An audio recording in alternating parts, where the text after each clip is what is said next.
My name is Elena Voss, and for most of my life, I've been the shadow in my family's spotlight.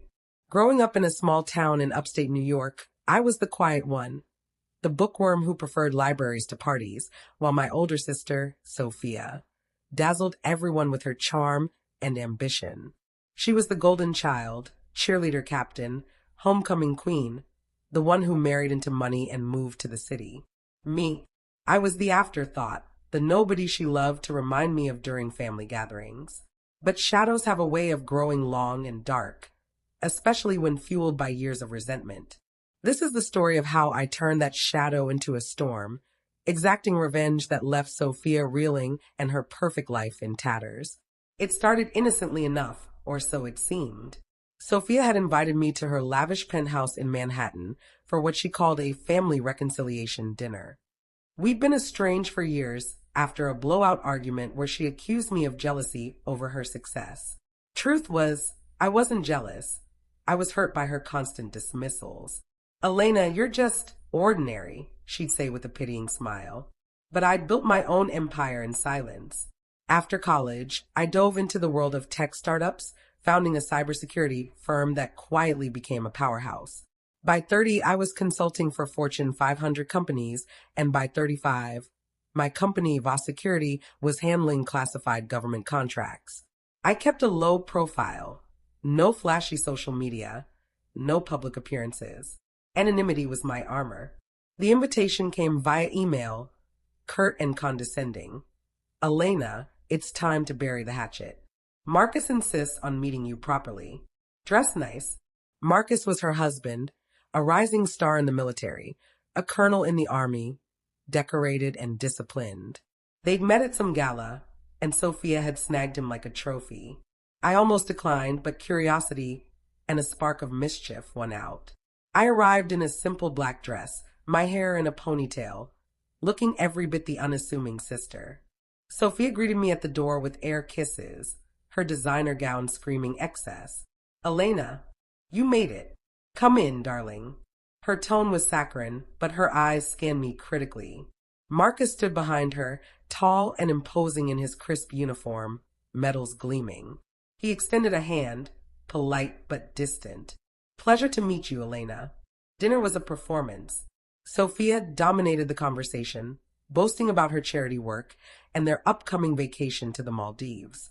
I nodded along, sipping wine, sharing little about myself. That's when it happened. As the maid cleared plates, Sophia leaned toward Marcus, whispering loud enough for me to hear. "She's a nobody, really. Just my little sister from back home. Worked some desk job, I think." She laughed lightly as if it were a joke, but the sting was real. Marcus froze, his fork midway to his mouth.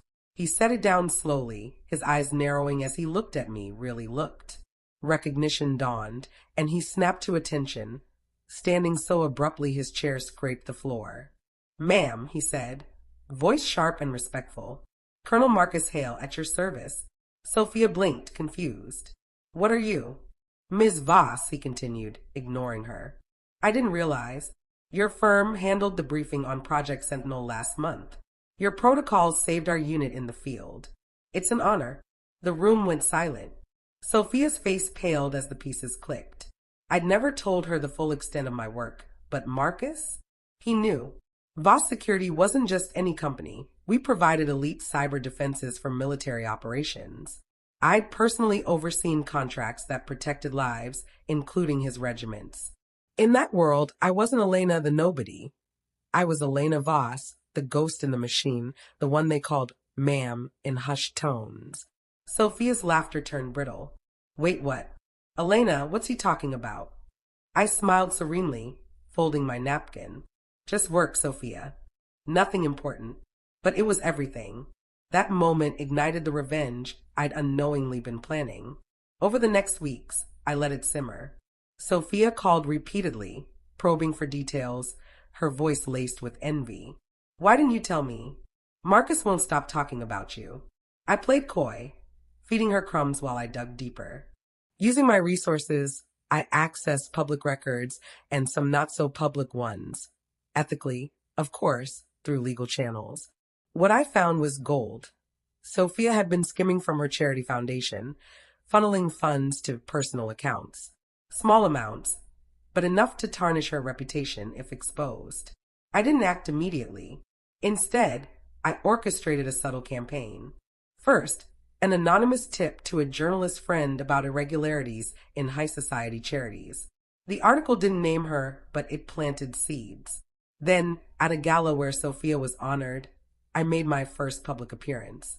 Dressed in couture, flanked by executives, I was introduced as the keynote speaker on digital ethics. Marcus was there, saluting me again. Sophia's smile cracked as whispers spread. That's her sister? The cybersecurity mogul. The real blow came during a family visit back home. Our parents, oblivious to the tension, hosted a barbecue. Sophia arrived with Marcus, trying to reclaim control. Elena's always been so modest, she cooed. But Marcus, ever the soldier, deferred to me in conversations, asking my opinion on tech policy. It drove her mad. That's when I dropped the bomb. In private, I confronted her with evidence of her embezzlement, printouts, timestamps, the works. Sophia, this could ruin you. Prison even. Her eyes widened in panic. How did you, Elena, please? It was a mistake. Help me fix it. I leaned in, voice cold. You called me a nobody, remember? But I'm not. And now, you'll pay for every slight. She begged, but I had terms, confessed to our parents, step down from her foundation, and donate the skimmed money legitimately. In return, I'd bury the evidence. She agreed, tears streaming. But revenge isn't just about punishment, it's about reversal. I used my connections to boost Marcus's career, a recommendation letter that fast-tracked his promotion. He was grateful, loyal even, which only widened the rift in their marriage. As Sophia's world crumbled, mine soared. She faded from social circles, whispers of scandal following her. Marcus, now a general, confided in me during a business lunch that their relationship was strained. She's not who I thought, he admitted. I nodded sympathetically. People change. But I hadn't changed. I just revealed myself. And in the end, the nobody became the one they all saluted. Years later, I still replay that barbecue in my mind. The moment Sophia's mask finally shattered. Our parents' backyard smelled of charcoal and cut grass, the same as every summer since childhood. Sophia arrived late, sunglasses hiding bloodshot eyes, Marcus trailing behind her like a man marching to his own execution.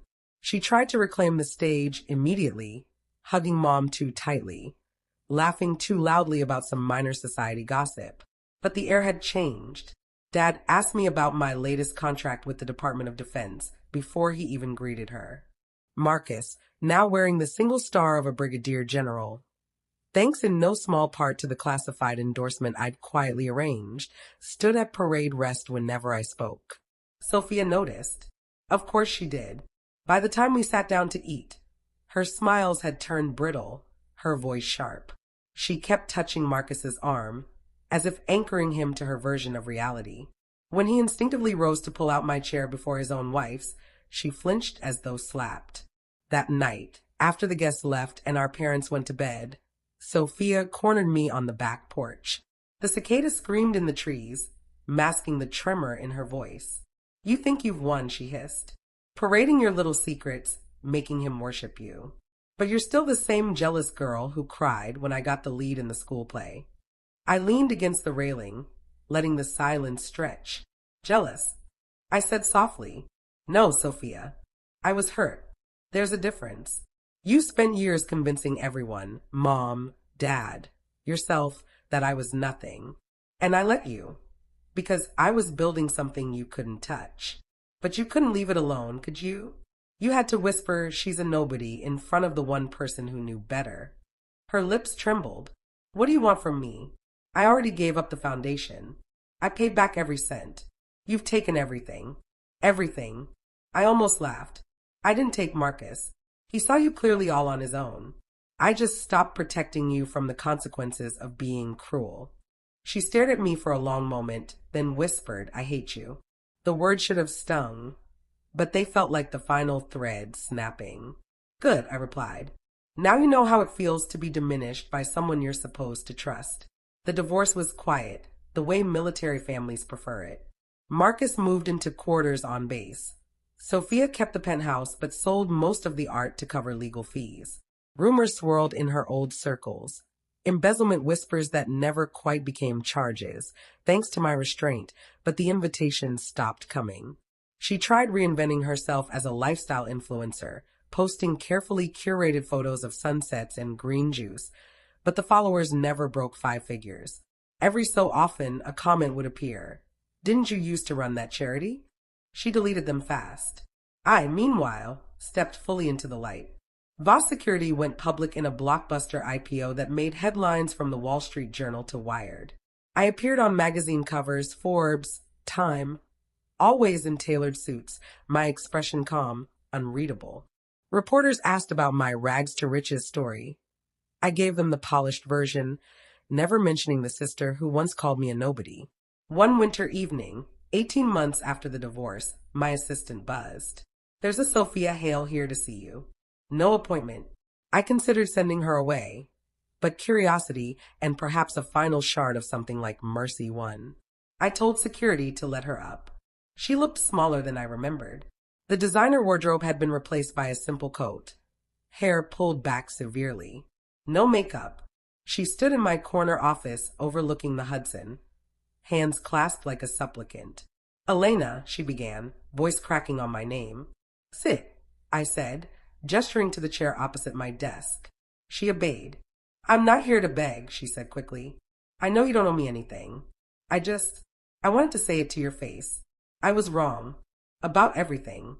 I spent so long making you small because I was terrified of being ordinary myself. And when you turned out to be extraordinary, I couldn't bear it. I waited." She swallowed hard. "I'm in therapy. Real therapy. Not the kind you do for Instagram optics. I'm working part-time at a women's shelter. Actual work, not sharing galas. It's hard, but it's honest.